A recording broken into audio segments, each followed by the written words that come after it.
जय श्री कृष्ण। यहाँ प्रसंग चल रहा यज्ञ का। सृष्टि की रचना यज्ञ से ही हुई। प्रजापति ने यज्ञ से ही सृष्टि की रचना करी। अब यज्ञ की परिभाषा क्या बताई थी हमने आपको? यज्ञ के अंदर क्या आता है? पहला आता देव पूजा, फर्स्ट एंड फॉरमोस्ट, फिर संगतिकरण और दानेश।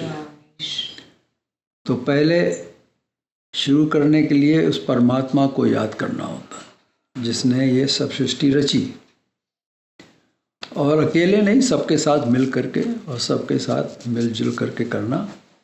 संगतिकरण हो गया। और दान देना। दान देना बहुत ही इम्पोर्टेंट है इस युग के अंदर। जैसा जितना दान दोगे उतना ही वो उससे ज़्यादा वापस आता है, देते हैं, परमात्मा देता है। लेकिन मन से देना, ये नहीं कि ज़बरदस्ती कोई कह रहा करो, ही नहीं। तो मन, जितने भी चराचर जीव हैं, ये चराचर जो जैसे मनुष्य हैं, पशु पक्षी वृक्ष, इनके अंदर मूल तत्व क्या है?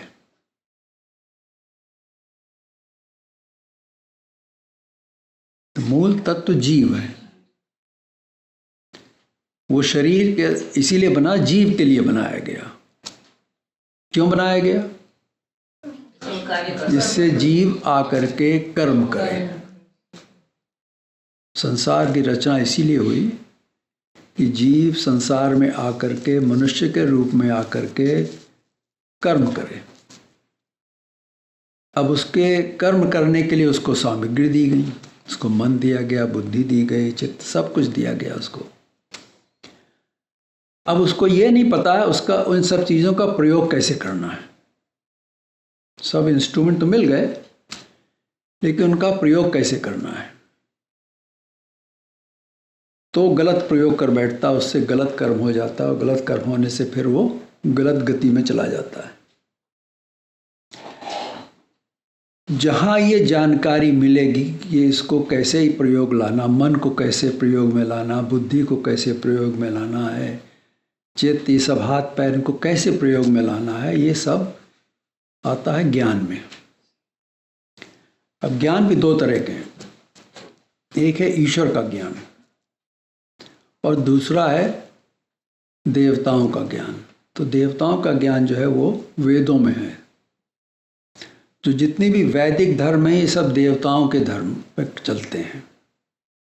ईश्वर का मार्ग सबसे अलग है, क्योंकि वो है ही सबसे अलग, वो सबसे न्यारा। तो जीव जब आता है, हम सब जीव हैं, हमारे अंदर, सबके अंदर एक एक जीव है। हमारे अपने दोष हैं सबके। उस जीव के क्या कर्म करे उसने पिछले कई जन्मों में, उसने क्या जोड़ रखा है। जो हम जोड़ेंगे वही तुम्हारे पास होगा, कोई दूसरा दे नहीं देगा ना। क्योंकि सभी जीव जो हैं वो स्वार्थी होते हैं। बेसिक नेचर जो है जीव का है स्वार्थी होते हैं। तो किसी से ये एक्सपेक्ट करना वो हमको दे देगा अपना कुछ अच्छा कर्म, मुश्किल, वो नहीं है। पहली बात, किसी के पास कितने अच्छे कर्म है ये भी हमको नहीं पता है। तो हमको किसी कर्म चाहिए भी नहीं, पता नहीं क्या मिले। तो हमको ये ज्ञान प्राप्त करना है। वो ज्ञान कौन देगा? वो परमात्मा देगा, क्योंकि ज्ञान ईश्वर के ही पास है, देवताओं के पास ज्ञान नहीं है। अब इतना याद रखिएगा कि जीव जो है उसको कहा गया है अल्पज्ञ। ज्ञा होता ज्ञान के लिए, अल्पज्ञ मतलब उसका ज्ञान अल्प, बहुत छोटा है, बहुत कम होता है उसको ज्ञान, नहीं के बराबर है। तभी तो उसको नचाती रहती माया। और देवताओं का ज्ञान है मितज्ञ, सीमित है, नीड टू नो बेसिस पर उनका ज्ञान है। बस जितना उनके काम करने के लिए उनको बनाया गया है उतना ही ज्ञान उनको दिया गया है। और परमात्मा को कहा गया सर्वज्ञ। उसके पास सब ज्ञान, उसी के पास है, ज्ञान का भंडार है वो। तो वो ज्ञानमय है, वो बने ही ज्ञान से है। तो अगर ज्ञान चाहिए तो हमको कहाँ जाना पड़ेगा? जिसके पास ज्ञान है। अब जिसके पास ज्ञान है वो है परमात्मा, तो हमको उसकी भक्ति करना है। तो जब सृष्टि रची गई तो प्रजापति ने जब सृष्टि रची तो परमात्मा ने सबको ज्ञान दिया कि देवता है, ये परमात्मा है, ये सब जीव है, और क्या क्या काम करना, कैसे काम करना संसार के अंदर, सब बता दिया गया और उनको छोड़ दिया गया। तुम स्वतंत्र हो, करो जो मर्जी आए करो अब तुम। क्योंकि गीता में भगवान कृष्ण क्या कहते हैं अर्जुन को? मैंने तुमको सब कुछ बता दिया, अब तुम्हारी इच्छा जैसा तुम चाहो करो। बंधन में नहीं डालते हैं किसी को, परमात्मा किसी को बांधता नहीं है। तो ये जो जो सृष्टि रची गई, ये यज्ञ से रची गई। उसके अंदर जीव हैं, वो कहाँ से पैदा होते हैं? अन्न से पैदा होते हैं। बगैर अन्न के जीव तो रह नहीं सकता ना, कि शरीर क्या है? अन्नमय कोश है, अन्न से बना हुआ है। तो जब अगर अन्न नहीं होगा तो शरीर नहीं। तो अन्न कहाँ से पैदा होता है? उन भगवान ने कहा वो वर्षा से पैदा होता है। जब तक वर्षा नहीं होगी तो अन्न पैदा नहीं होगा। और वर्षा कहाँ से होती है? यज्ञ से होती है। और यज्ञ जो है वो कहाँ से उसका ज्ञान मिलता है? वेदों में मिलता है। तो संसार चलाने के लिए वैदिक नॉलेज जो है वो संसार के लिए ही है। और कहाँ तक जाएगी? वो स्वर्ग तक ही जाती है नॉलेज उसकी, उसके आगे वो नॉलेज नहीं जाती है। तो इस प्रकार वो परम ब्रह्म जो अक्षर ब्रह्म है वो हर एक क्रिया में मौजूद है। हर क्रिया में वो ब्रह्म मौजूद है, उसने परवेड कर रखा है। ऑल परवेडिंग बोलते हैं कि नहीं बोलते हैं? तो यज्ञ में देव पूजा हुई, संगतिकरण हुआ, दान हुआ। अब हर एक जीव अपनी बुद्धि के हिसाब से काम करता है। तो कुछ लोग ऐसे हैं, हमने पढ़ा, दो लोगों के बारे में पढ़ा पिछली बार। एक वो हैं जो सकाम भक्ति करते हैं, उनको हमेशा कुछ न कुछ चाहिए, इसलिए वो पूजा पाठ करते हैं। कोई कहीं देवी के मंदिर जाए, कोई कहीं जाएगा, कोई चार धाम करने जा रहे हैं। पहली बात तो ये जो चार धाम करने लोग आजकल जाने लगे हैं, ये मूर्खता है। क्योंकि वो जगह बनाई इसलिए गई थी, बनी इसलिए है कि वहाँ पर जो तप करता है उसके लिए बनी है। हेलीकॉप्टर जाकर वहाँ पहुँचने से कुछ नहीं, फोटो आप लेने से नहीं कुछ होना है, उससे कोई भला नहीं होना है। वो जो सन्यासी तपस्या करके वहाँ जाके रह के तपस्या करता है, उसके लिए वहाँ उसको फल मिलता है वहाँ से। बाकी तो टूरिस्ट हैं, पर्यटन करने जाते हैं, घूम फिर के आ गए। हम कहते हैं भाई यूट्यूब पे डाल दिए पिक्चर, फेसबुक पे डाल दी, हम वहाँ हुआ है, वहाँ हुआ है, बिग डील। क्या मिला तुमको? तुमको ये भी नहीं पता वहाँ है क्या, वहाँ की विद्या क्या, वहाँ का ज्ञान क्या है, वहाँ क्या मिलता है, ये भी नहीं पता है। लेकिन ये फैशन हो गया अब आजकल, बिजनेस बन गई है ना। सब धर्म आजकल बिजनेस में चला गया। तो ये लोग सकाम करते हैं काम, सकाम भक्ति करते हैं कि मुझको कुछ मिल जाए। वो हमेशा हंगरी रहते हैं, कुछ न कुछ पाने के लिए उनको हंगर बनी रहती है। दूसरे को देखें, इसके पास ये, हमको भी मिल जाइए, होड़ लगी हुई है। दूसरे वो हैं जो अपना जीवन आनंद ले रहे हैं, इंद्रियों का आनंद लेने के लिए पैदा हुए हैं। उनको अपना इंद्रियों का सुख चाहिए। तो उनके लिए भगवान ने कहा वो क्या है? अघायु।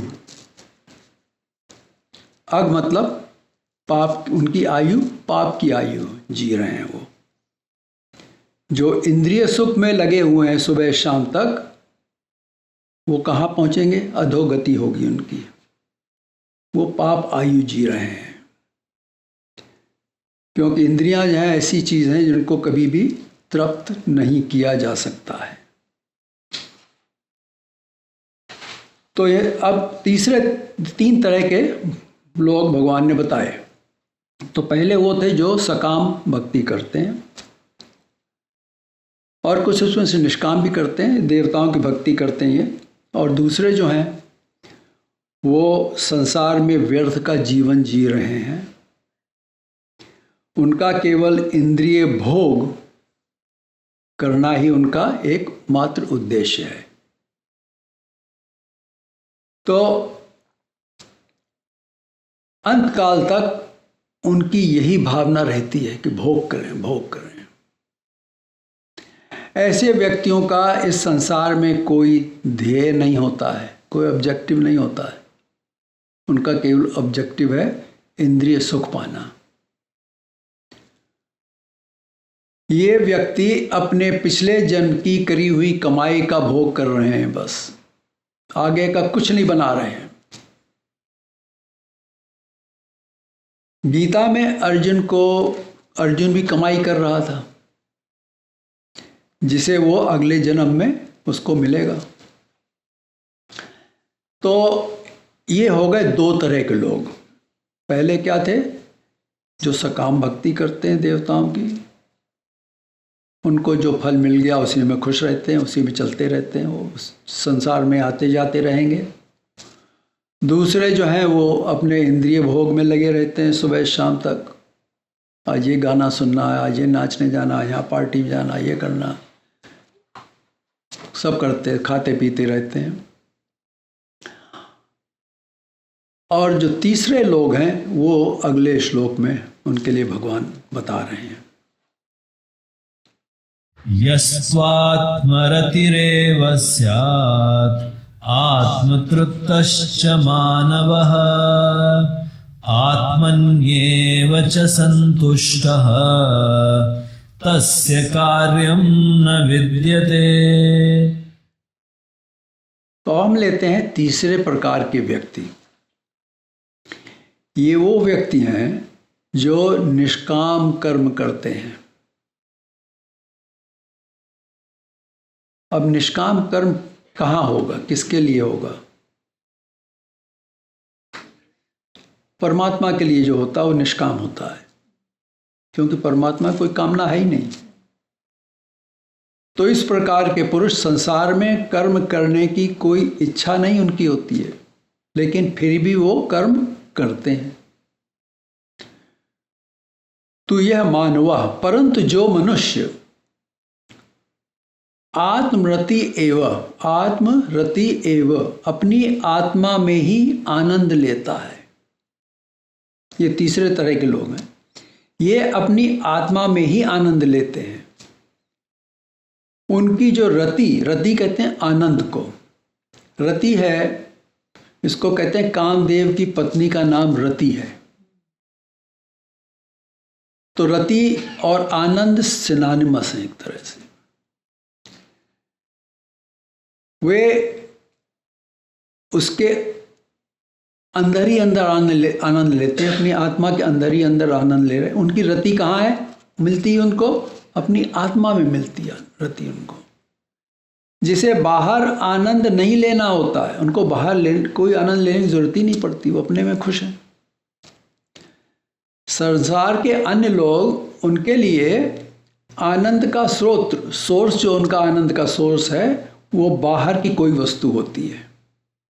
जो संसार में लोग हैं उनको आनंद कहाँ से मिलता है? बाहर की चीज से मिलता है, अपने अंदर नहीं। ये दूसरे मनुष्य में या किसी प्रापंचिक वस्तु के माध्यम से आनंद लेने का प्रयत्न करते हैं। वो किसी से मिलेंगे, दोस्ती करेंगे, उससे आनंद लेंगे, पति पत्नी बन गए उससे आनंद लेंगे, है कि नहीं? या आजकल तो वो गर्लफ्रेंड हो गई उससे आनंद मिलेंगे उनको।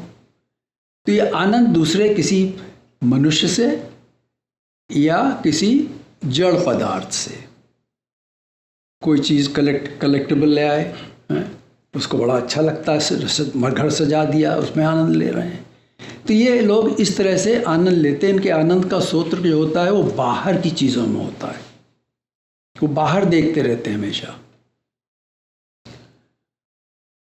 वो उसी में आनंद ढूंढते रहते हैं। उसे जो आनंद आता है वो साथी के साथ से आता है, साथी से नहीं, साथी के साथ से आता है। कंपेनियनशिप से आता है। आनंद के लिए पुरुष को स्त्री और स्त्री को पुरुष चाहिए संसार के अंदर, वही तो टॉप आनंद कहते हैं ना। ऐसे व्यक्ति आत्मरति नहीं है, ये हो ही नहीं सकते आत्मरति। वे सभी क्या हैं? पररति हैं। आत्मरति नहीं है, पररति। पर मतलब दूसरे से उनको आनंद मिलता है। ये आनंद किसी दूसरे के द्वारा उसके माध्यम से लेते हैं, उनको एक मीडियम चाहिए आनंद के लिए। इसलिए कहते हैं man is a social animal, है कि नहीं?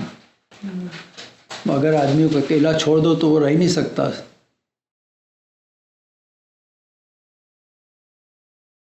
रति का अर्थ एक और अर्थ होता है, वो है क्रीड़ा, खेल करना। उसे खेल के लिए भी दूसरा व्यक्ति चाहिए, जिसको बाहर की वस्तुएं चाहिए। जो आत्मरति नहीं है उसको खेल के लिए भी कोई दूसरा व्यक्ति चाहिए। जो अकेले खेलता है उसे लोग संसार में क्या कहते हैं? ये पागल है, अपने में अकेला खेल रहा, बात कर रहा, अपने से बात कर रहा है, तो लोग कहेंगे वो पागल है। परमेश्वर भगवान कहते हैं कि जिसका ध्यान मेरे में है, ध्यान से सुनिए,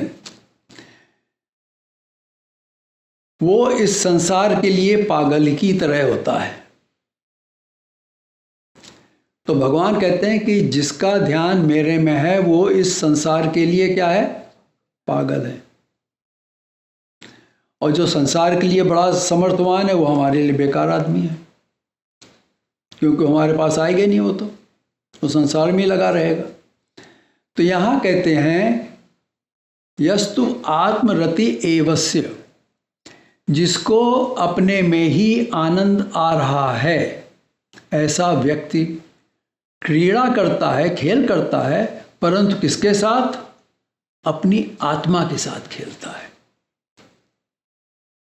वो जो है इसको कहते हैं आत्मरति। उसको आनंद अपनी आत्मा से आ रहा है तो वो अपनी आत्मा से ही खेलता रहता है, वो अपनी आत्मा का आनंद लेता है, क्योंकि आत्मा में बहुत आनंद है। वो कैसा है? वो मनुष्य अपने में ही तृप्त रहता है। आत्म तृप्त मानवा, वो अपने में ही तृप्त रहता है। और कैसा है वो? आत्मनेव व संतुष्ट, वो आत्मनि एव संतुष्ट, वो अपने में ही संतुष्ट भी रहता है, अपने से खेलता है, उसको आत्मरति हो गया और आत्मतृप्त भी हो गया। खेलता अपने से तृप्ति मिलती उसको और उसको संतोष मिलता उसके अंदर। क्या कहावत है? संतोष सम सब धन धूरी समान, है क्या? जो पावे संतोष धन सब धन धूरी समान। तो संतोष कहाँ मिलेगा? अपनी आत्मा में मिलेगा। अपनी आत्मा को खोजो। उसके लिए तस्य कार्य न विद्यते, उसके लिए संसार में कोई कर्तव्य कर्म विद्यमान नहीं है। कोई उसके लिए कर्म संसार के लिए में है ही नहीं। ये बिल्कुल स्ट्रेट फॉरवर्ड बात भगवान ने कह दी। जो अपने में ही संतुष्ट है वो बाहर क्यों जाएगा? जो बाहर तभी जाओगे, अगर नहीं गए तो बाहर का कर्म ही नहीं करना हमको। बाहर जा करके जो कर्म करता उससे उसको संतुष्टि मिलती है, लेकिन इसको अपने अंदर ही संतुष्टि मिल रही तो बाहर उसको क्या लेना है? तो उसके लिए कोई कर्म है ही नहीं संसार के अंदर। भगवान कहते हैं इस प्रकार संसार में 3 प्रकार के व्यक्ति हैं। एक जो सकाम देवताओं की भक्ति करते हैं, वो हमेशा भूखे रहते हैं, ये चाहिए वो चाहिए। आज किसी ने कहा यहाँ जाके पूजा करो तो तुमको ये मिल जाएगा, वो खुश हैं, उसमें चले जाते हैं अपना। दूसरे अघायु इंद्रिय राम हैं, जो कम आयु वाले इंद्रियों के सुख के लिए कार्य करते हैं, पूरा जीवन उसी में बिता देते हैं। ये अपने पुराने अर्जित करे हुए भोग को भोगते हैं। जो भोग कर्म लेकर आए वो भोग रहे हैं अपना, आगे के लिए कुछ नहीं बना रहे हैं। वो उसको बोलते हैं पाथेय। एक शब्द है पाथेय। जो जाता है कहीं ट्रैवल करता है, अपने संग कुछ ले जाता खाने के लिए रास्ते में। आजकल तो रेस्टोरेंट है, पुराने ज़माने में ये नहीं होता था। उस मराठी में बोलते हैं शिडोरी। तो अपने संग ले जाते हैं खाना, रास्ते में खाते हैं, उसको बोलते हैं पाथेय। तो यहाँ पर पाथेय क्या है? हम इस जीवन में तो जी रहे हैं, इसके बाद जो हमको कहीं और जाना है, उस पथ पर चलने के लिए हमें क्या, हमारे कुछ हम जोड़ रखा, अपने कुछ मैंने शिडोरी बना रखी है। ऐसा कुछ हम जोड़ के ले जाएंगे अपने साथ जो हमारे रास्ते में काम आएगा। वो सोचता ही नहीं इस बारे में। उसको यही नहीं पता कि आगे होना क्या, क्या करना। अभी आज ही आनंद ले लो, जो मिलना है बस वही ठीक है, बाकी तो किसने देखा है। और उसके लिए बड़ी बड़ी दलीलें निकालते हैं लोग। तो इनके लिए संसार जो आत्मरति एवं जो संतुष्ट है, आत्मसंतुष्ट, आत्मतृप्त, ये जो है उसके लिए संसार में कोई भी कार्य करने लायक नहीं है। कौन से कार्य होते हैं संसार में? देवता संबंधित वैदिक यज्ञ आदि, ये जितने भी कार्य हैं उसके लिए कोई महत्व नहीं रखते हैं। तो इस जो तीसरा मनुष्य है, इसकी 3 अवस्थाएं हुई। पहली अवस्था है आत्मरति, इसको समझना आपको।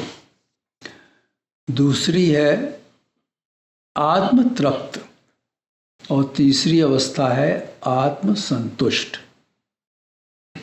अब इनको लेंगे एक एक करके।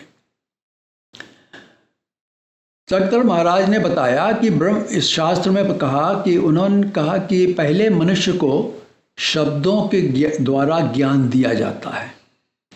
ज्ञान कैसे मिलता है? किसी से सुनने से मिलता है ज्ञान।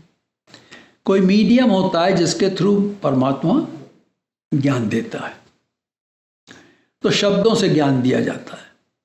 जब वो इन शब्दों के द्वारा बताए ज्ञान के अनुसार पूरा जीवन बिताता है, अपना आजीवन उनको यूज़ करता है, उसी के हिसाब से अपना जीवनचर्या करता है, उसके बाद परमेश्वर उस व्यक्ति को संचारी ज्ञान देते हैं।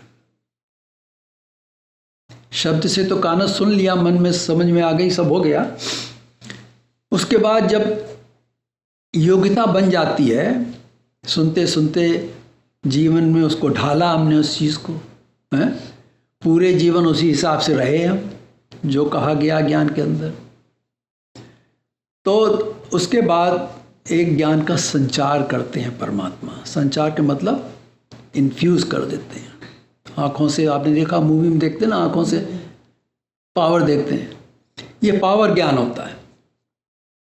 तो पावर ज्ञान जब मिलता है, संचारी ज्ञान देते हैं। इस ज्ञान को हम कहते हैं अपरोक्ष ज्ञान।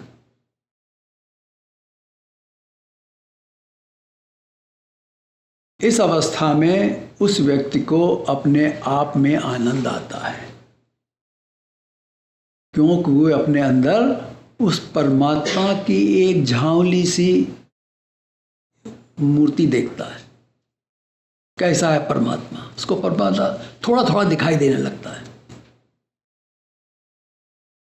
तो वो उसकी आत्मा हो गई। वो परमात्मा क्या है? उसकी आत्मा। तो उस आत्मा का आनंद ले रहा है वो, है? ये समझना बड़ा मुश्किल है लोगों के लिए कि परमात्मा भी आनंद होता। आप किसी से आप मिलिए, सपोज करिए, बहुत उदार धानी अच्छा आदमी है, बड़ा शीलवान, किसी से मिलकर बड़ी बड़ी खुशी होती कि नहीं होती? कभी कभी ऐसा होता है। तो जब परमात्मा से मिलोगे तब क्या होगा? है? आनंद आ गया कि नहीं आ गया? क्योंकि वो तो आनंदमय है, वो है ही आनंद। तो ये हो गई अवस्था कौन सी? आत्मरति की। वो आनंद ले रहा है, उसमें अपनी आत्मा से खेल रहा है वो। जैसे किसी को एक वृक्ष, इसका उदाहरण दिया है कि आप दूर से कुछ एक वृक्ष दिखाई दिया आपको, आप जा रहे हैं कहीं रास्ते में, वृक्ष दिखाई दिया तो दूर से दिखाई देता, लगता है कि कोई वृक्ष है कि नहीं, एक ट्री है। फिर थोड़ी देर के बाद चलते चलते उसके थोड़ी और पास पहुंच गए हम, तो हम क्या देखते हैं, अब उसकी देखते हैं इसमें टहनियाँ हैं, इसके अंदर ब्रांचेस, फ्लावर्स हैं, सब देखते हैं कि नहीं देखते हैं। और अगली अवस्था में क्या होता है, उस वृक्ष के नीचे पहुंच गए हैं बिल्कुल, तो उसके एक एक पत्ते देखते हैं, कैसे उसके पत्ते, उनकी शक्ल देखते हैं कि नहीं देखते हैं। तो ये ज्ञान की 3 अवस्थाएं होती हैं। पहले थी शब्द से, तो शब्दों से उसको आनंद आता है कभी कभी, और उस हिसाब से जब वो पूरा जीवन बिताता है तो उसको संचारी ज्ञान मिलता है, अपरोक्ष ज्ञान मिलता है। उसमें उसको वो आत्मरति बन गया अब। तो अपरोक्ष ज्ञान में अपने उसके कर्म भी दिखाई देते हैं, और वो देखता है कि कर्म क्या है, लेप लगे हमारे ऊपर। लेप मतलब जैसे किसी को मट्टी लेप लगा दो ना, वो देखता है हम कितने क्लियर हैं, हमारा स्वरूप कितना क्लियर है, लेकिन इसके ऊपर ये मट्टी लगी हुई है, धूल लगी हुई है, लेप लगे हुए हैं, हमारे कर्मों के लेप। उसको पता लगता है ये हमारे कर्म जो हमने किए हैं उनके लेप लगे हुए हैं, हमारे ऊपर गंध लगी हुई है। क्योंकि संसार अगर बेसिकली देखो, संसार सब गंध ही गंध है, संसार के अंदर कुछ अच्छी चीज़ नहीं है। लोग हमसे नहीं सहमत होंगे, लेकिन द ट्रूथ यही है कि संसार के अंदर कहीं भी आपको अच्छी चीज़ दिखाई नहीं देगी।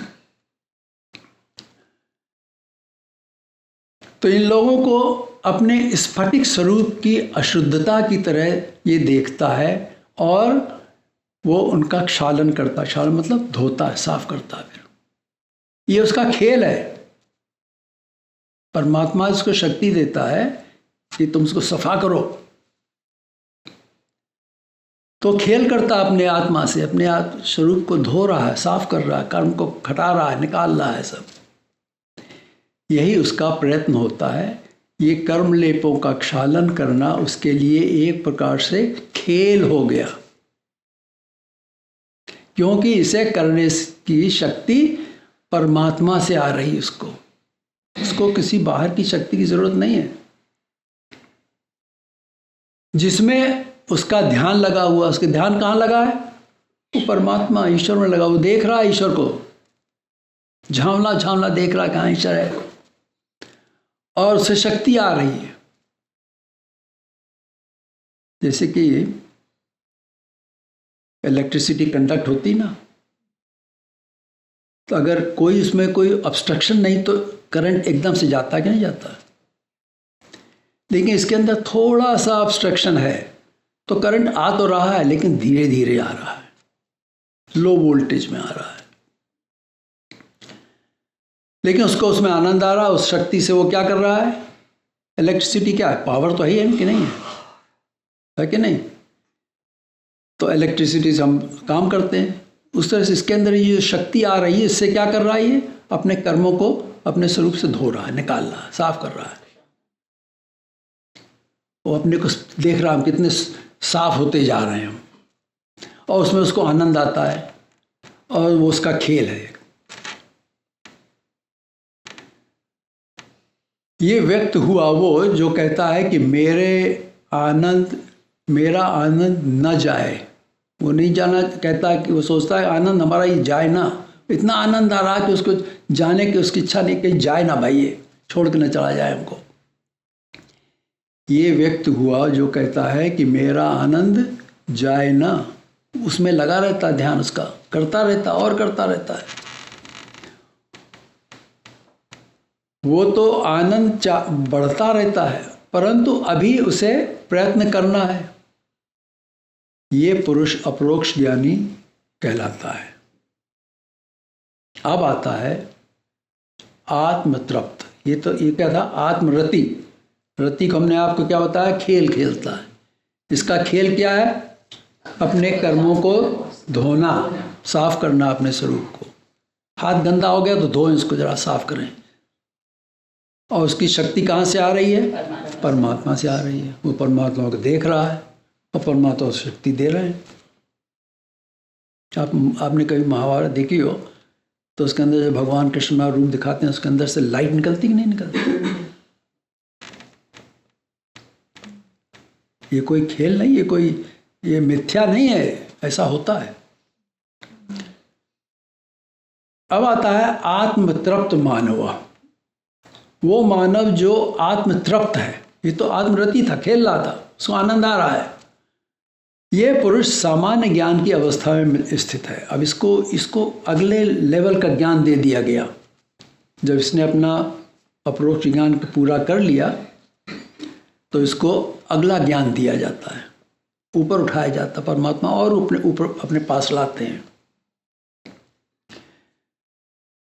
इस स्थिति में आके उसके कर्मलेप तो हट गए, उसने सब धो दिए, कर्मलेप हटा दिए, सब साफ कर दिया अपने स्वरूप को, लेकिन उसके स्वरूप पर अभी कुछ मलिनता रह जाती है। ये मलिनता उसके स्वरूप पर लगे हुए देवताओं के मल होते हैं। जितनी भी देवता हैं उन सब की शक्तियां हमारे अंदर हैं, शरीर के अंदर हैं, और जीव के स्वरूप के ऊपर के साथ हैं वो सब शक्तियां। उसने मल लगा रखे, तो वो भी मलिनता उसको अब दिखाई देने लगी, क्योंकि कर्म जो लेप जो है मल के ऊपर है। जब उसने अपने कर्म लेप धो दिए तो उसको अपने देवताओं की मलिनता दिखाई देने लगी। अब समझ में आई बात? अब वो भी मलिनता है, अब इसको भी निकालना उसको। तो परमात्मा उसको शक्ति देते हैं। अब ये हायर लेवल की शक्ति उसको देते हैं परमात्मा, जिससे देवताओं के मलों को वो हटाता है, एक एक करके निकालता जाता है। परतें लगी हुई हैं, एक के ऊपर एक परतों की परतें लगी हुई हैं। करोड़ों देवता हैं, सबकी परतें लगी। वो इन सभी मलों को हटाता है। तो पहले वृक्ष को दूर से देख रहा था, परंतु अब वृक्ष को पास से देखने लगा। इसे अब शांति, इसमें क्या है, अब इसको शांति हो गई। वो जानता है कि यही उसका लक्ष्य है। उसको परमात्मा इतना स्पष्ट दिखाई देने लगा और उसको अंदर से फिर ऐसा प्रतीति होती है, फीलिंग होती है, यही हमारा लक्ष्य है, हमको यहीं जाना है, यही इसी से मिलना हमको। उसे अब दिखने लगा कि परमात्मा क्या है और उसका स्वरूप कैसा है। अब वो आत्मतृप्त अर्थात अपने में तृप्त हो गया। जब उसको दिखाई दिया परमात्मा, उसने मल भी हटाए, अब वो तृप्ति में आ गया, उस पूरी तरह से तृप्त हो गया। अपनी आत्मा में से वो तृप्त हो गया। अब आती संतुष्टि की अवस्था, तीसरी अवस्था, आत्मन्नेव संतुष्ट। अब उसे ईश्वर विशेष ज्ञान देते हैं। तो ज्ञान की डिफरेंट स्थितियां हैं, और जितने ही हायर लेवल का ज्ञान उतने ही परमात्मा के पास जीव पहुंच जाता है। समझ रहे हैं आप? पहले लेवल में दूर था, उसको दिखाई नहीं देता परमात्मा, लेकिन शब्दों से जानता है परमात्मा ऐसा है, हमने ऐसा सुना है, सब ज्ञान उसको पता हो जाता है, अंदर उसके ज्ञान बैठ जाता है। उसके बाद जब उसको अप्रोक्ष होता है तो वो देखता है परमात्मा को, थोड़ा सा देखता है जैसे वृक्ष को दूर से देख रहा है, और अपने कर्मों को निकालता है, साफ करता है। फिर उसको हायर लेवल का ज्ञान मिलता है कि नहीं? कि ऐसे कि ट्रेनिंग में जाते हैं ना किसी जॉब की, तो एक लेवल की ट्रेनिंग होती, फिर दूसरे लेवल की होती कि नहीं, फिर प्रमोशन हो जाता है। तो इसी तरह से यहाँ भी है। तो उसको फिर क्या मिला? अब मिला विशेष ज्ञान। उसको जो विशेष ज्ञान देते हैं, जिसको क्या होता, संतुष्टि हो जाती है, तृप्ति हुई, अब वो संतुष्टि हो गई है, उससे और कुछ नहीं चाहिए। जो पावे संतोष धन, सब धन धूलि समान। अब वो परमात्मा को बिल्कुल उसके पास पहुंच जाता है। इस सभी के लिए परमात्मा की कृपा अर्जित करना पड़ती है। तो ये इसमें भी परमात्मा की क्या है, इच्छा होना चाहिए, तभी होगा ये। अब किसी की इच्छा हो, हमारे ऊपर कृपा हो, तो उसके लिए हमको क्या करना पड़ता है, उसकी भक्ति करना है ना। तो जब तक परमात्मा की भक्ति नहीं करेंगे हम, तब तक उसकी कृपा कैसे होगी हमारे ऊपर, हो ही नहीं सकती। तो पर जीव को जब भेजा गया संसार में, तो उसको बताया गया कि तुमको परमात्मा की भक्ति करना है, और तुमको सब साधन दिए गए हैं। शरीर दिया गया, पूरा शरीर अच्छा खासा दिया गया, मन भी दिया गया, बुद्धि भी दी गई, सब इंद्रियां दी गई हैं, पूजा पाठ करने के लिए सब बताया गया, ज्ञान भी दिया परमात्मा ने। तो ये सब होने के बाद जब कृपा होगी उसके बाद, तब कृपा से सब चीज़ एकदम से होना शुरू हो जाती है। कृपा के वश में आकर परमात्मा साक्षात हो जाता है। कृपा परमात्मा को कंट्रोल करती है। तो जिसने कृपा अर्जित कर ली, उसका क्या हुआ, परमात्मा उसके पास आएंगे ही, ये नहीं कि नहीं आना, परमात्मा को आना ही पड़ेगा। तो फिर ये तीन ज्ञान आपको बताए हमने। तस्य कार्य न विद्यते, जो ऐसा मनुष्य इन तीनों अपरोक्ष, सामान्य और विशेष ज्ञानी का संसार में कोई कार्य नहीं होता है, वो सब अंदर ही अंदर कर रहा है सब। संसार को उससे क्या मतलब पड़ा है, आत्मरति, आत्मतृप्ति, आत्मसंतुष्टि हो गई, तो सब अंदर ही अंदर हो रहा है। तो इनमें कौन से कार्य आते हैं, देवता संबंधित वैदिक यज्ञ धर्म आदि, ये सब जो हैं, ये उसके लिए कोई महत्व नहीं रखते, उसके लिए कोई ऐसे कार्य संसार में नहीं होते हैं करने के लिए। वो परमेश्वर चिंतन में ही पूर्ण रूप से समरस हो जाता है। वो केवल परमात्मा का ही चिंतन करता है, जो भी कुछ करता परमात्मा के लिए करता है, उसी के इच्छा से करता है, उसी के आज्ञा से करता है। अब देखो अर्जुन ने क्या किया महाभारत में, करिष्ये वचनम तव, आप जो कहेंगे वही करूंगा, ये भक्ति है। हम क्या कर सकते हैं ऐसा, हर एक जीव कर सकता है, लेकिन उसके लिए योग्यता बनाना है। योग्यता बना करके अपने को इस योग वर्दीनेस अपने में लाना है, जो हम उसको कर सकें। और करते करते इस कृपा को अर्जित जब हमने कर लिया, तो परमात्मा के पास कोई चॉइस नहीं, उसको आना ही पड़ेगा। कर्म करने से ना तो उसे अपने को कोई लाभ होता है, क्यों नहीं कर्म करता है, उसको अपने से कोई लाभ, अपने कोई लाभ नहीं होता कर्म से, और न संसार को कोई लाभ उससे होता है। वो कुछ करे या ना करे, उसके लिए दोनों बराबर हैं, समान हैं। किसके लिए, कि जो आत्मरति, आत्मतृप्ति, आत्मसंतुष्टि पहुंच गया, उसके लिए कोई कर्म है ही नहीं करने के लिए। ये तो ज्ञानी की बात हुई। ऐसा उसको भी होता है जिसको परमेश्वर का प्रेम साधन मिलता है। अब परमेश्वर को पाने के दो साधन हैं, पहला है ज्ञान और दूसरा है प्रेम। परमेश्वर से प्रीति होना,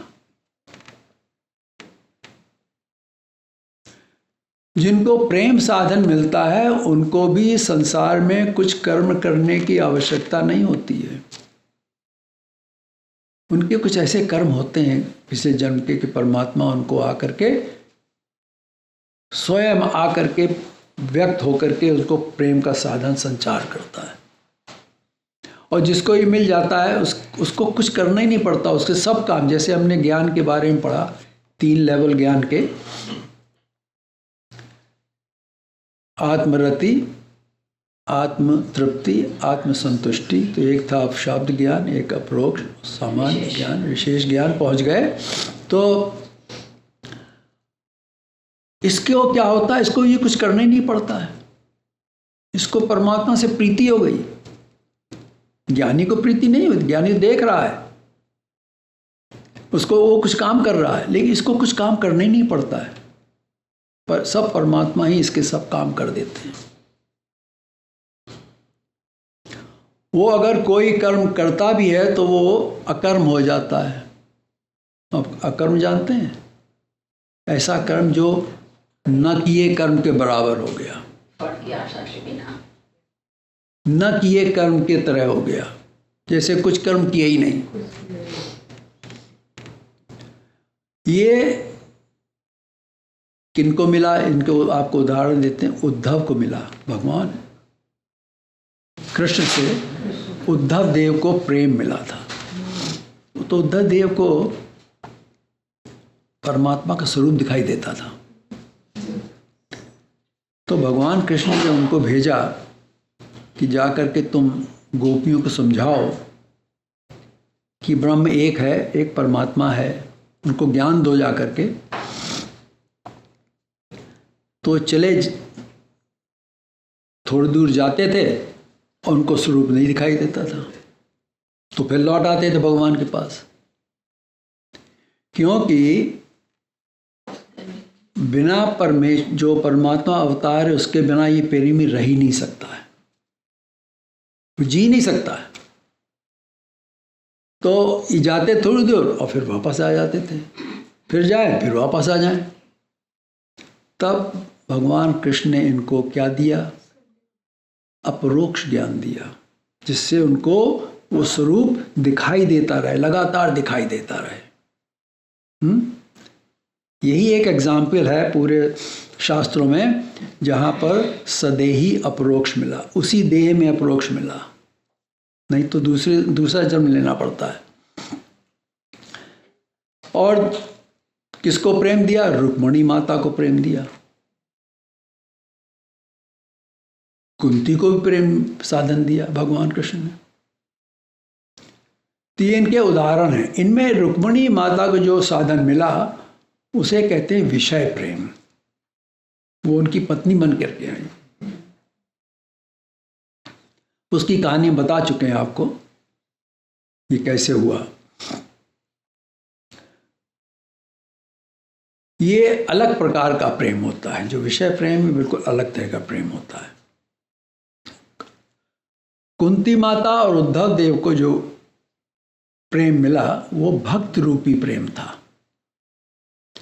जिनको ईश्वर प्रेम साधन देते हैं वे ईश्वर के अभाव में जीवित नहीं रह सकते हैं। भक्त वियोगी नहीं रह सकता वियोग में परमात्मा के। तो हमने देखा कुछ संसार में सकाम करते हैं, दूसरे इंद्रिय सुख विषय भोग के लिए कर्म करते हैं, और तीसरे वे हैं जो संसार से अपने को ऊपर उठाते हैं, ऊपर उठने का काम करते हैं, उठ गए हैं ऊपर। जो संसार में हैं उनको कर्म करने ही है, चाहे वो निष्काम करें या सकाम करें, चाहे वो इंद्रिय सुख भोग के लिए किसी लिए करें, उनको कर्म करने ही हैं। परंतु जो आत्मरति, आत्मतृप्त और आत्मसंतुष्टि पहुंच गया, जैसे सुखदेव मुनि थे। सुखदेव मुनि तो आए, निकल ही नहीं रहे थे, गर्भ से निकल ही नहीं रहे थे, तो कहते हम नहीं जाएंगे संसार में। तो भगवान कृष्ण ने उनको सांत्वना दी, भाई निकल आओ, काम करना, तुमसे कुछ काम लेना हमको। तो वो निकले।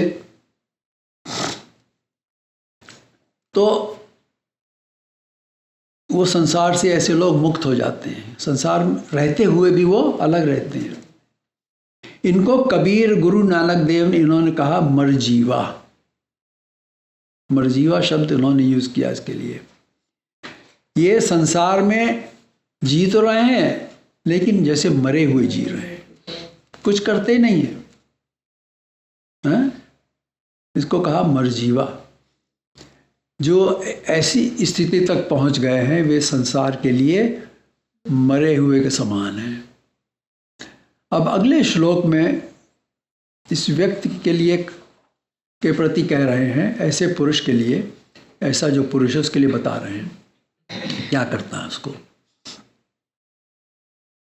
नैव तस्य कृतेनार्थो न कृतेनेह कश्चन न चास्य सर्वभूतेषु कश्चिदर्थ व्यपाश्रयः। नैव तस्य कृतेनार्थो न एव तस्य कृतेन अर्थ।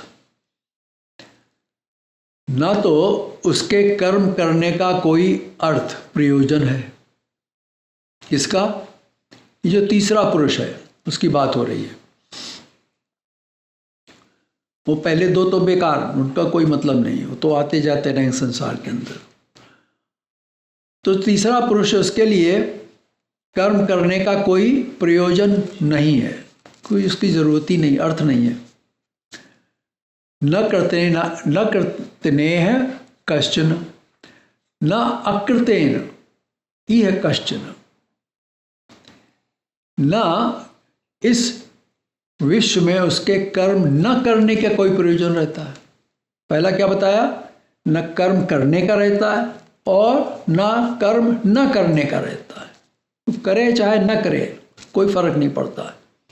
अर्थात संसार में उसके द्वारा कर्म करने या न कर्म करने का कोई महत्व होता है। यहां कौन सा कर्म की बात हो रही है? देवता संबंधिक वेदातिक कर्म जो होते हैं, धर्म कर्म, इनकी बात हो रही है। क्योंकि संसार के कर्म कौन से हैं? देवता परक कर्म है और कुछ थोड़ा ही है, ईश्वर के थोड़े ही इसमें। तो इसको न संसार में किसी कर्म करने की ये फायदा है और न कर्म न करने से फायदा है। न चस्य सर्वभूतेषु कश्चित व्यापाश्रय न च सर्वभूतेषु अस्य कश्चित अर्थ वापृषा।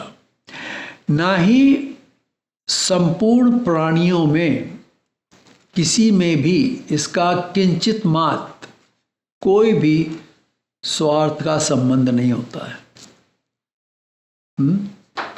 पहली बात, उसको न कर्म करने का कोई महत्व है और कर्म न करने का कोई महत्व। तीसरी बात क्या बताई कि किसी भी प्राणी के साथ उसका कोई संबंध ही नहीं होता है, कोई उसको जरूरत ही नहीं किसी प्राणी के संबंध की। वो कौन है? वो है ज्ञानी या आत्मतृप्त पुरुष। ऐसा पुरुष जो है उसे और किसी की जरूरत ही नहीं पड़ती है। जिसे परमेश्वर के दर्शन हो गए उसको इस संसार में कुछ करने न करने या कोई महत्व नहीं रहता है और ना ही उसकी किसी से स्वार्थ का संबंध रहता है। मनुष्य ज़्यादातर क्या करते हैं? स्वार्थ संबंध रखते हैं कि नहीं रखते हैं? इसको कोई स्वार्थ संबंध ही नहीं है, इसके पास सब कुछ है, इसको तो आनंद आ रहा है। अब स्वार्थ के लिए क्यों स्वार्थी होता आदमी? कुछ चाहिए उसको, उससे उसको आनंद मिलेगा। लेकिन ये तो आनंद उसको ऑलरेडी मिल रहा है, पूरा आनंद मिल रहा है, तो उसको क्या चाहिए? वो तो उसका कोई किसी से उसका कोई स्वार्थ संबंध नहीं रहता है। हम सभी इस संसार में कुछ पाने के लिए कर्म करते हैं। कॉलेज जाते हैं, पढ़ाई करते हैं, क्यों? नौकरी मिलेगी या कुछ बिजनेस करेंगे, पैसा कमाएंगे। कुछ पाने के लिए तो करते हैं कि नहीं करते हैं? और दूसरों से हमारा स्वार्थ का संबंध होता है। दोस्ती करते ना, तो उसने खाने बुलाया, हम भी खाने बुलाएंगे, है कि नहीं? एंटरटेनमेंट होती है, ये स्वार्थ का संबंध है और कुछ थोड़ा ही है। परस्पर भावयंत, ये श्लोक में जा चुका है 11वें श्लोक में। परस्पर भाव करो, तुम देवताओं की पूजा करो, देवता तुम्हारी इच्छा पूरी करेंगे, ये परस्पर भाव। इसी तरह से तुम किसी मनुष्य से संबंध बनाओ, वो तुमको एंटरटेन करेगा, तुम उसको एंटरटेन करो, परस्पर भाव है। परंतु जिसे परमेश्वर के दर्शन हो गए, जो आत्मरति आत्मतृप्ति स्थिति में होते हुए आत्मसंतुष्टि की स्थिति में पहुंच गया, उसके लिए संसार का क्या महत्व है? उसके लिए संसार के कोई महत्व नहीं है। होता होने दो, उससे क्या फर्क पड़ता है? मारकाट हो रही होने दो, उनको क्या लेना देना उससे। लेना देना उसी लोग लगते हैं जिनको उससे कुछ फायदा होना होता है कि नहीं? अब देखो, इसमें दो लोग लड़ाई कर रहे हैं, या किसी ने उसको मारा ही किया, जो भी कुछ कर रहे हैं, कितनी उत्सुकता होती है, अरे भाई आगे क्या हुआ, है कि नहीं? लोग खड़े हो जाते देखने के लिए क्या हो रहा है।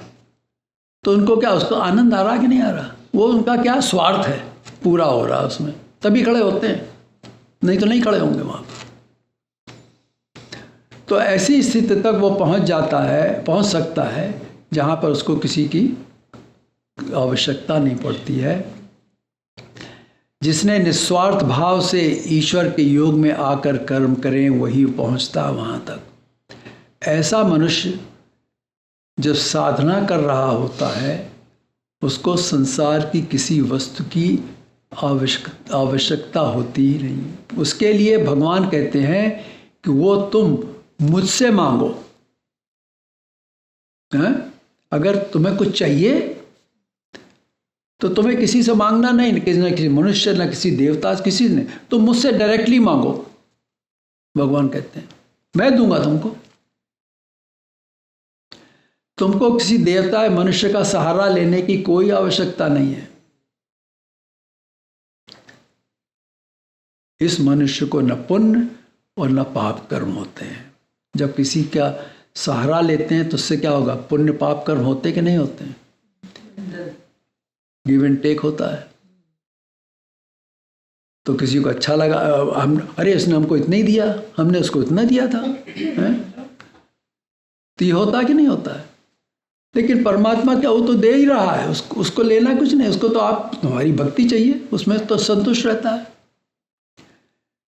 तो भगवान कहते हैं कि जब तुम इस मार्ग पे आ गए हो तो तुम्हें और किसी से मांगने की जरूरत, तो हमसे ही मांगो, हम तुमको सब देंगे। उसके पास सब कुछ है। तो भगवान ने अर्जुन को अध्याय 2 के श्लोक 50 में समत्व बुद्धि युक्त पुरुष की प्रशंसा करते हुए कहते हैं, बुद्धि युक्तो जहाती है उभय सुकृत दुष्कृते।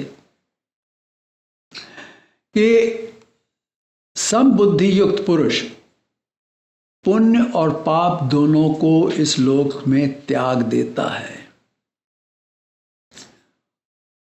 उनसे मुक्त हो जाता है। कौन सा पुरुष है ये?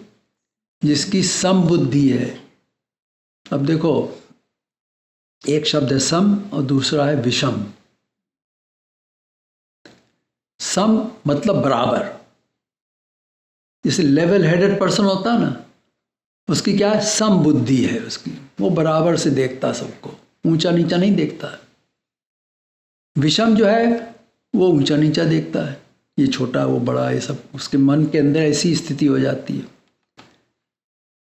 तो हम कहीं पढ़ रहे थे, उसमें योग वशिष्ठ में कहते हैं मन की विषमता विष है। क्या समझे? विषमता और समता मन के अंदर तो होती है कि नहीं होती है? तो जब मन के अंदर विषमता आ जाती है तो मन का इक्विलिब्रियम खत्म हो जाता है, सम नहीं रहा मन।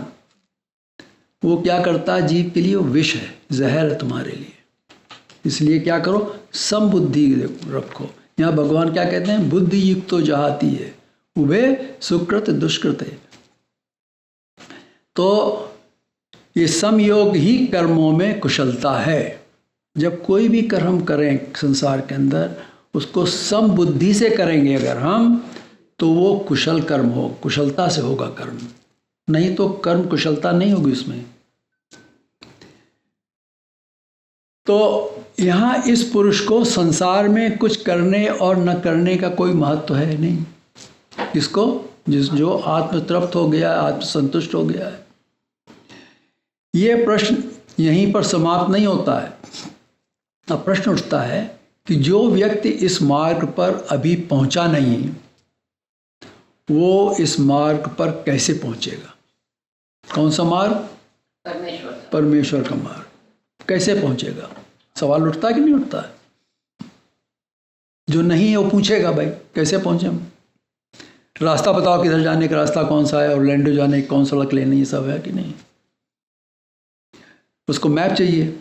इस मोक्ष मार्ग पर जाने के लिए कैसे कार्य करने होंगे, ये भी सवाल उठता है।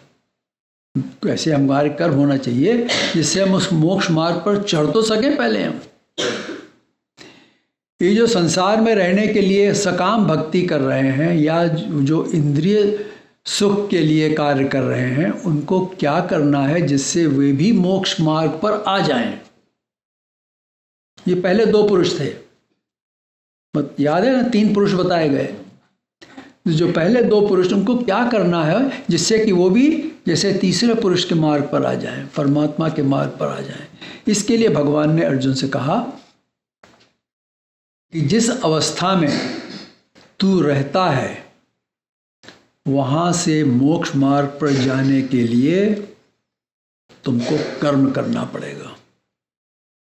लेकिन कर्म कैसे करोगे ये भगवान अगले श्लोक में बताने जा रहे हैं। किस तरह से कर्म करो जिससे कि अभी उस मार्ग पर नहीं है लेकिन हम उस मार्ग पर जा सकें, चढ़ जाएं, वहाँ लाइन में लग जाएं हम जाने के लिए। देखिए डिज्नी में राइड होती ना, तो लाइन लग जाते हैं। लाइन तो लग जाओ भाई, तभी तो ऊपर जाएगा, नंबर आएगा। तो यहाँ पे यही है, कैसे लाइन में लग जाओ यहाँ पर जिससे उस मार्ग पर हम पहुँच सकें। चलिए अगला श्लोक लेते हैं। तस्मादसक्तः सततं कार्यं कर्म समाचर असक्तो ह्याचरन् कर्म परमाप्नोति पुरुषः। यहाँ पुरुष के लिए शब्द यूज किया गया पुरुषः। पुरुष नहीं लिखा, पुरुषः। इसे कहते हैं वैदिक प्रयोग। वेदों में इस प्रकार से लिखते हैं, पुरुष को लिखते हैं पुरुष। ये है वैदिक संस्कृत। इसका वेद और उपनिषदों में प्रयोग किया जाता है। तो गीता में कई स्थानों पर वैदिक संस्कृत के प्रयोग हैं, क्योंकि इसको भी क्या कहा गया, सुपनिषत्सु है कि नहीं, उपनिषद है। तो इसमें ये प्रयोग किए गए हैं। तस्मात्, इसलिए भगवान कहते हैं, इसलिए तू सततम, लगातार, कॉन्स्टेंटली, बिना किसी ब्रेक के कार्य कर्म समाचर। अगर तुमको अभी इस मार्ग पर नहीं हो लेकिन इस मार्ग पर आना चाहते हो, हमारे मार्ग पर आना चाहते हो, भगवान कहते हैं, तो तुम क्या करो, सततम कार्य कर्म समाचर। कर्तव्य कर्म को भली भांति करता रहे। है? लेकिन ये कैसे करे, असक्त, आसक्त रहित होकर। तो कितनी कंडीशंस है इसमें। पहली कंडीशन कॉन्स्टेंटली, सतत। और क्या करो, कार्य कर्म करो। और कार्यक्रम कैसे करो, असक्त भाव से करो, बिना आसक्ति के करो, बिना किसी लगाव के, किसी विषय का ध्यान न करते हुए करो। अगर कार्यक्रम कर रहे हो तो विषय आते हैं ना, इंद्रियों के विषय होते हैं, वो विघ्न डालते हैं।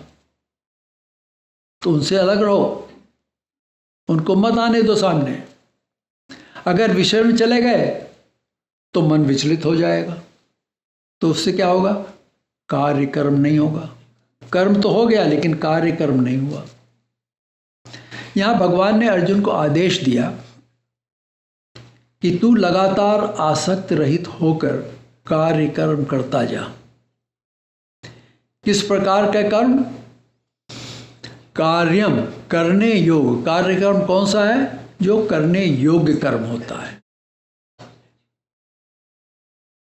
जिस कर्म का करना तुम्हारे लिए उचित है, what should be done,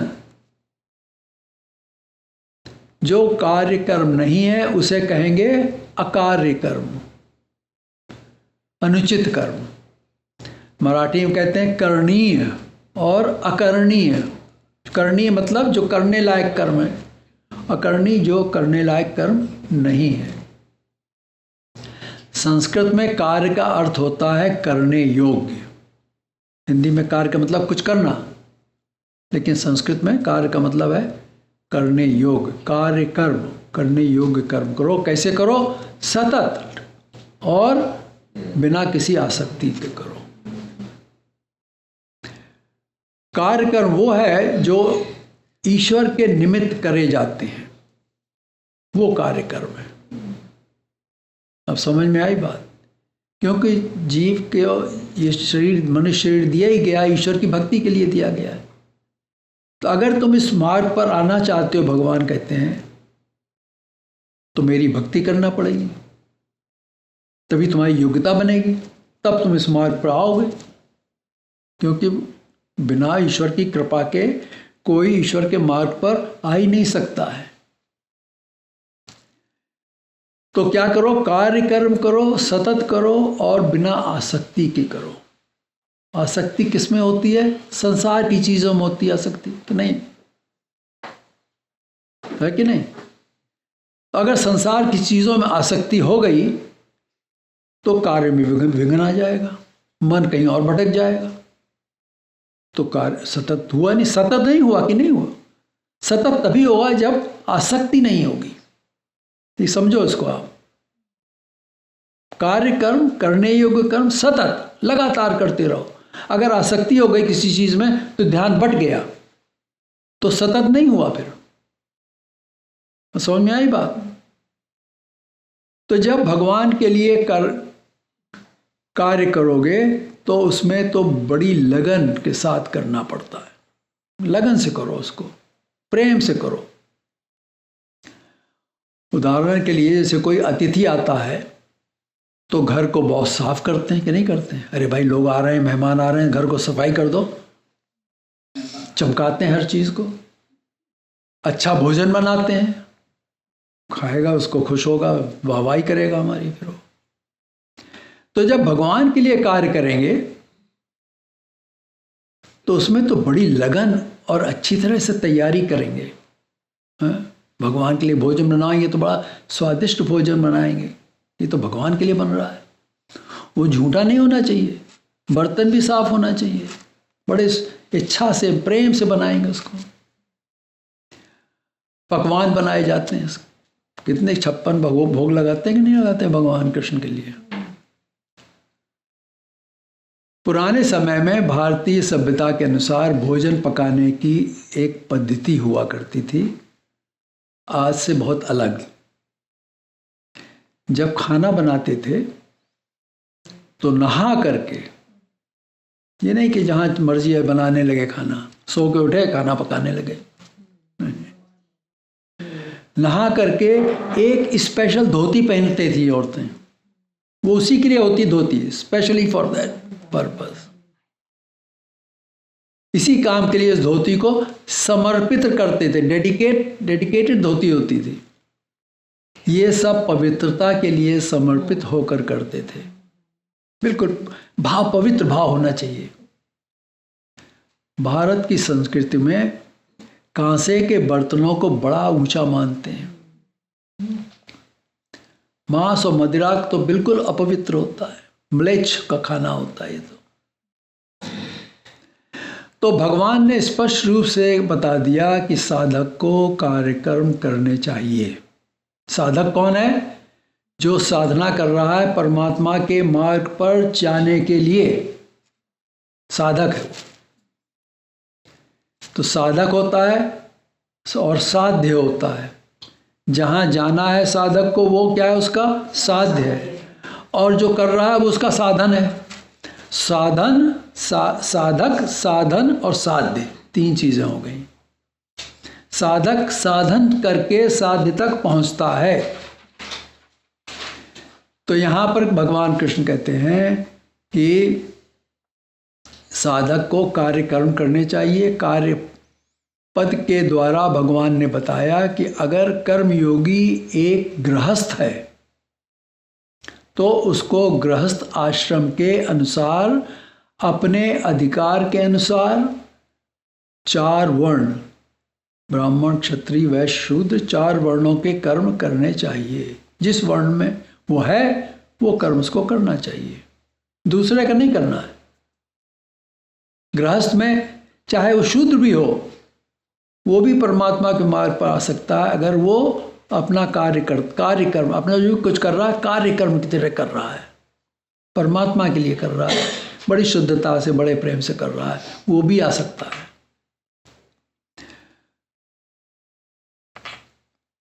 दूसरे लोगों के लिए जो आचरण कर्म है उसको करना चाहिए, आवश्यक कर्म है उसको करना चाहिए।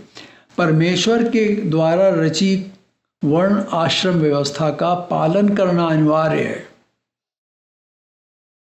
भगवान ने क्या कहा? चातुर्वर्णम मया सृष्टम, कहते मैंने ही 4 वर्ण बनाए हैं। कैसे बनाए?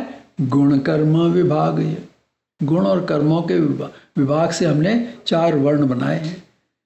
तो जब उस वर्ण में जिसमें हम हैं उसी में उसको उसी के हिसाब से कर्मों को करना है, कार्य कर्म।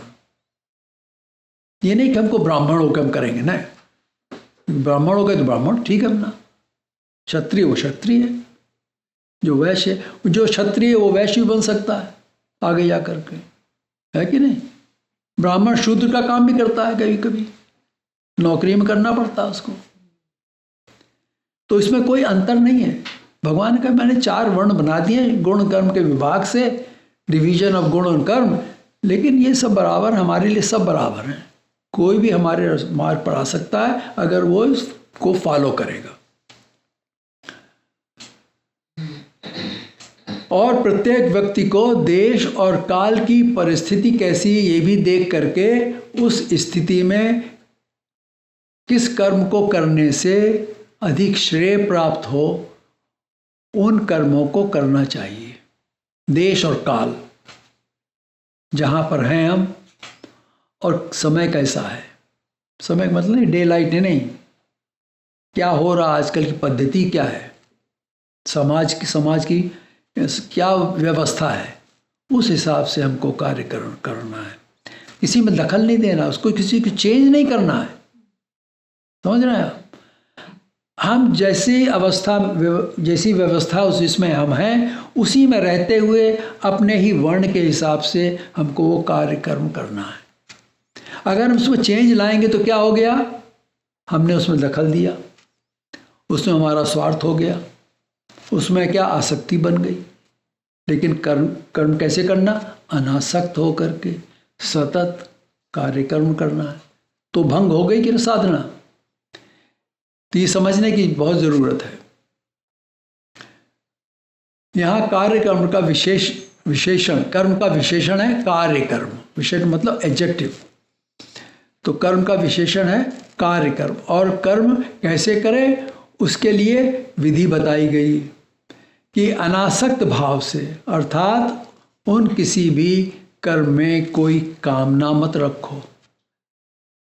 कर्म कर रहे हैं, भगवान के लिए कर रहे हैं, वो दे देगा ठीक, हमारे लिए ठीक है, हमको क्या, जो देगा ठीक ही देगा, हमको कि नहीं देगा, इतना विश्वास तो होना चाहिए। इस प्रकार से भगवान कहते तू कर्म कर। जो व्यक्ति अनासक्त भाव से कर्म करता है उसको ये भावना नहीं होती है कि ये कर्म मैंने किया है, वो अभिमान नहीं लेता उसका, वो कर रहा है, ईश्वर का कर्म है, ईश्वर की आज्ञा है, हम कर रहे हैं, हमारा कर्म है, हम कर रहे हैं इसको। लेकिन उसमें ये नहीं कहता मैंने किया, लोगों से कहते देखो मैंने क्या किया देखो, नहीं, वो अभिमान नहीं लेता है। जब आसक्ति होती है तो मनुष्य कहता है कि ये मैंने किया। जैसे माँ बाप अधिकतर कहते हैं कि देखो मैंने अपने बच्चों को कितना ऊंचा बना दिया है? क्रेडिट लेते हैं कि नहीं लेते हैं? लेकिन अगर संतान नहीं करना चाहती वो काम तो कितना भी सरपटक लोग नहीं करेंगे। तो जो वो जीव अलग है, उसके कर्म अलग हैं, वो जो चाहेगा वो करेगा, फाइनली उसी में जाएगा वो जीव। इसलिए उसमें दखल देने की क्या जरूरत। गाइडेंस अलग चीज़ होती है, दखल देना दूसरी चीज़ होती है।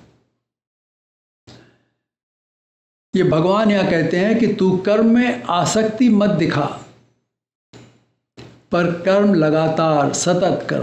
प्रत्येक कर्म करते समय मन को पर ब्रह्म परमेश्वर में तल्लीनता से लगाए रहना चाहिए। तल्लीनता मतलब स्टेडफास्टनेस।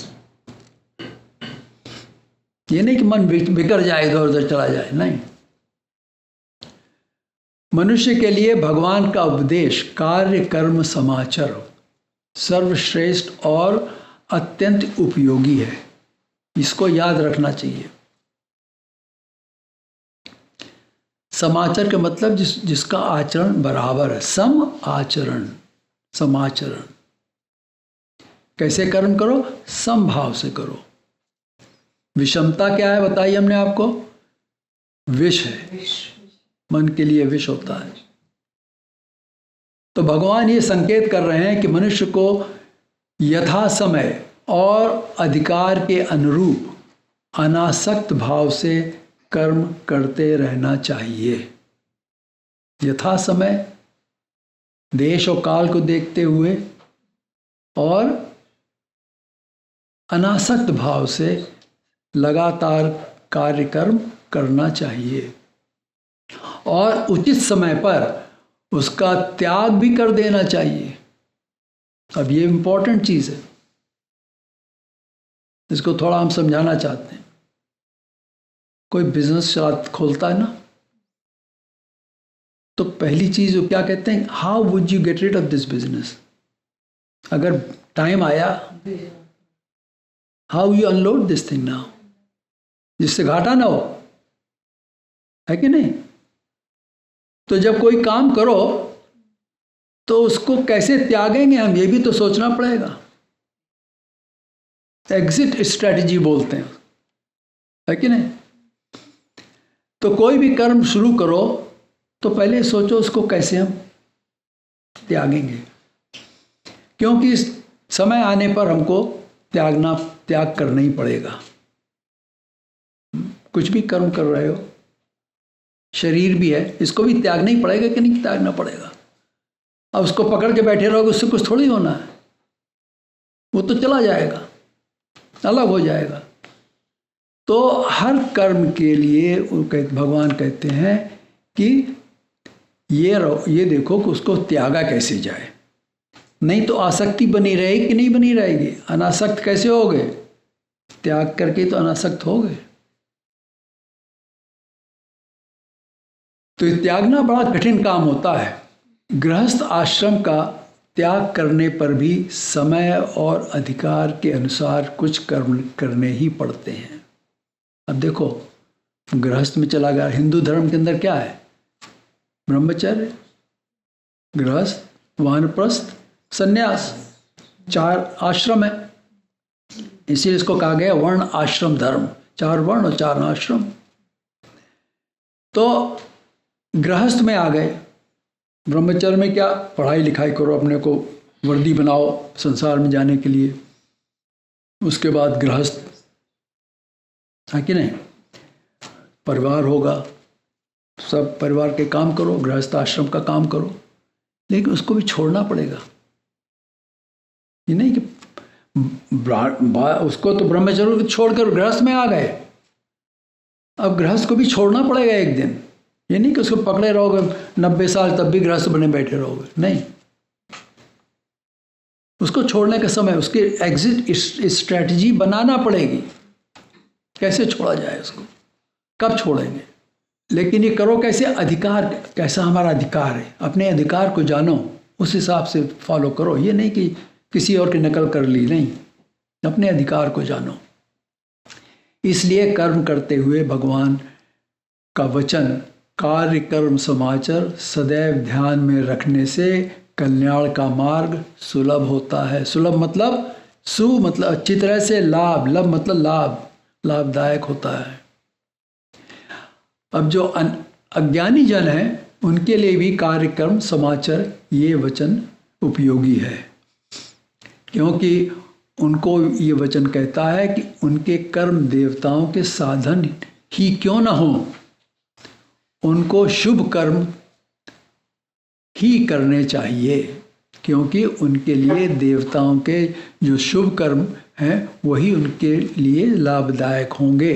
उसी पर धीरे धीरे चलते चलते वो परमात्मा के मार्ग पर आ जाएंगे। परंतु यथार्थ रूप में निष्काम कर्म ही प्रधान है, क्योंकि असक्तो यवशः कर्म, अनासक्त भाव से कर्म का आचरण करने से परमाप्नोति पुरुषः, पुरुष मनुष्य उस परम परमात्मा को प्राप्त करता है। अब यहीं पर आज रुक जाते हैं, इसके बाद आगे बढ़ेंगे। जय श्री कृष्ण।